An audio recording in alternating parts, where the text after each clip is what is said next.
We didn't get a chance to meet them when they played the KROQ Weenie Roast a couple of months ago, but we heard they were great, and they're going to be great again today because the Strumbellas have just joined us on the Kevin and Bean Show on KROQ. Hey, guys. Hey, how's it going?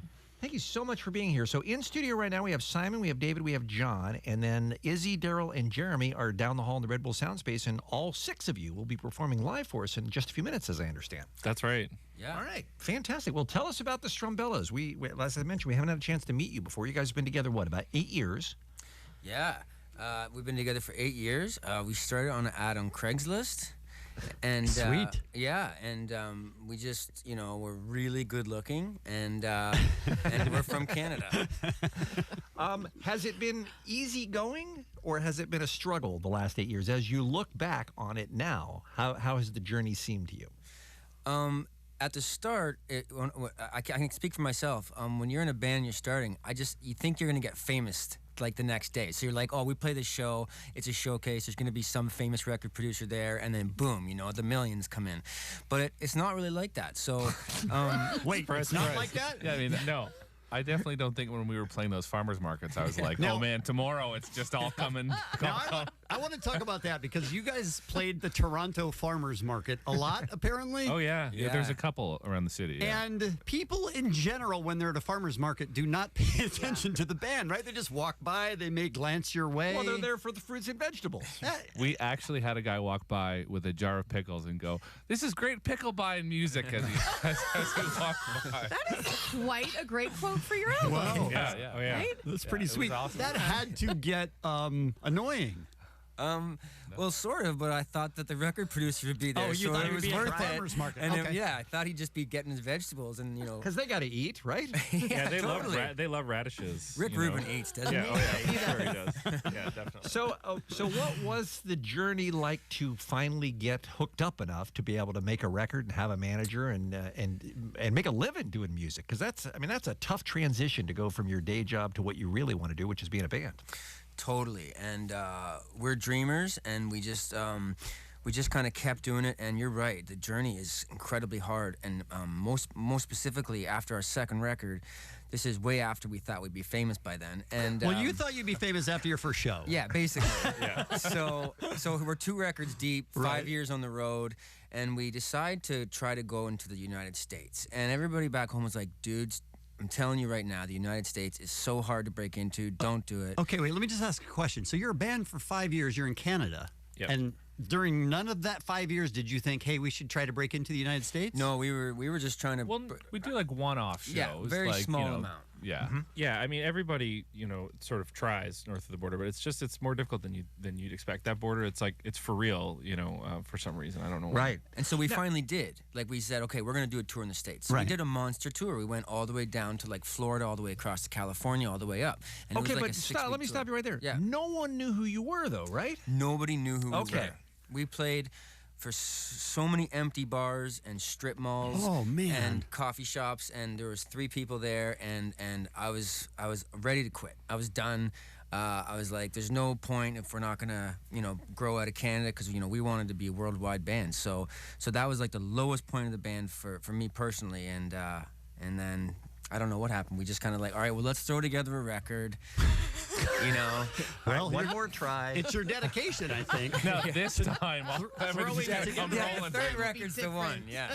So But you did have a following in Canada, yes, we Right. have Oh a yeah, following in Canada has been great. just not outside. Yeah. Yeah. Now let me ask you about that Canada thing, because you get help as a musician in Canada. I mean, the radio, they kind of play a certain amount of Canadian content and stuff, so they're always looking for good music that they can play because they have to play a certain percentage, right? Now, that worked to your benefit, I would imagine, to That's develop right. a following, yeah, right? and there's government funding for the arts in Canada, so there's certain kind of grant programs and stuff that help out musicians. Canada actually, it's wonderful. It's a great sort of home base from which to grow, as a band. And, That's why I love that you turn your back on them to try to go to America. Exactly. Yeah.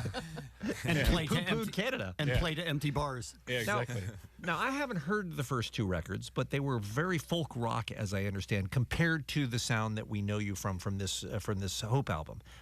Did you make a conscious decision to make this record that's out now the kind of bigger and better? In a way, yes. I find like the melodies are in a similar vein, But I'm gonna be perfectly honest. When I first talked to the producer of this record, Dave Schiffman, who's actually from LA, the first words out of my mouth were, "I want to make a pop record." And he said, "What do you mean?" And I was like, "Well, listen to our old records.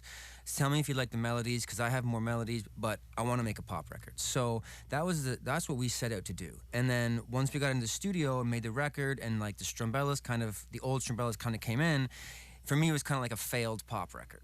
We didn't actually make a pop record, but we tried so hard to make a pop record that there's some pop elements in it. It's because we actually all really love pop music. Like, we were all listening to 1989 and Katy Perry and Miley Cyrus and stuff in the van. So we were really inspired actually by that kind of sound. And so I think this is kind of a meeting between, that sound and who we are as a band. But is your music now no longer pickle buying music? Because You'll have to ask the pickle crew. Because I feel like that's your calling card. Yeah. Let's just see. Well, let's do a farmer's market tour again and see how it goes. I have to be honest that I bought the record when it came out. I'm the one, and I remember, and I don't know why. I went back to it again recently, and I feel like I missed the boat on how great it is, song by song. There's not a bad song on the record, you guys. I'm so impressed. I'm serious. There's not a bad song on the record. I'm so impressed with the songwriting and with the production and with the musicianship. It is a great album and I know that there are a lot of people out there who do not do albums. They just do, hey, I like that Spirit song or the new song we don't know, and they they'll stream that. Go a little deeper into this Strumbellas record, Hope, you guys. It is terrific, back to front, and I mean that very sincerely. Oh, that's very nice. Thank you. This 8:30 in the morning is not a great time to be playing. I know you're going to be heading down the hall to do that in a minute, but you are also at the Hollywood Palladium tonight. This tour with the Cold War Kids. That seems like a pretty good double bill. That seems like a real good fit for you guys. Yeah, we were stoked to get on the tour with them, and we met them for the first time a few days ago, and they were super nice. So we're hoping good things. One of the only bands that all 6 members of the Strumbellas can actually agree on. We fight about music constantly, and this is one of the only bands we actually all like. Yeah. So it's good. It's good in that way. Now, our KROQ research staff has found out that there might be some tickets available for tonight, and also there might not be. Yeah, strong maybe. Good. So maybe check and see if there are. There might be some tickets. Yes, livenation.com for tonight. The Strumbellas at the Hollywood Palladium with the Cold War Kids. That is a fantastic double bill. That is a lot of fun. Hey, do you guys do any covers in your shows anymore?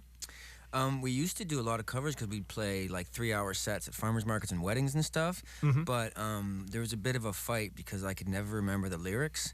Oh. And the band started to kind of get mad at me because we'd play covers and I'd be like, the sun is just a moonlight tonight.